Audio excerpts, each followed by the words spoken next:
സ്വന്തമായി കിണറില്ലാത്ത ഒരു വ്യക്തി തൊട്ടയൽപ്പക്കത്തെ കിണറുള്ള വീട്ടിൽ നിന്നും ആ കിണർ വെള്ളം എടുക്കുകയാണെങ്കിൽ അത് തടയാൻ കിണറിൻ്റെ ഉടമസ്ഥന് ശരിക്കും അവകാശമുണ്ടോ? ഒറ്റ ചോദ്യത്തിൽ നിങ്ങൾക്ക് ഇതിന് ഉത്തരം പറയാൻ കഴിയില്ല. എങ്കിലും മനസ്സിലാക്കുക, അദ്ദേഹത്തിന് തടയാൻ കഴിയും. എങ്ങനെയാണ്?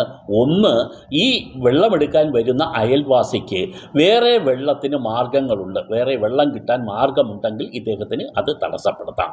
രണ്ടാമതായി, ഇദ്ദേഹം വാക്കാലോ ഏതെങ്കിലും രേഖാമൂലമോ ഈ അനുവാദം മുമ്പ് നൽകിയിട്ടുണ്ടെങ്കിൽ ഈ കിണറിൻ്റെ ഉടമസ്ഥന് ഇദ്ദേഹത്തിന് തടയാൻ കഴിയുകയില്ല. അറ്റകുറ്റപ്പണികൾക്ക് വേണ്ടിയാണെങ്കിൽ ചെയ്യാം. പക്ഷേ അറ്റകുറ്റപ്പണി അദ്ദേഹം ചെയ്തില്ല എങ്കിൽ അത് ഈ വെള്ളമെടുക്കുന്ന വ്യക്തിക്ക് കോടതിയുടെ ശ്രദ്ധയിൽപ്പെടുത്തി അതിനുള്ള അനുവാദം വാങ്ങുകയും ചെയ്യാം എന്നുള്ളതാണ്. പൊതുവെ പറഞ്ഞാൽ ഒരു അനുവാദം നിലവിലുണ്ടെങ്കിൽ തടസ്സപ്പെടുത്താൻ പാടില്ല എന്നുള്ളതാണ് യാഥാർത്ഥ്യം.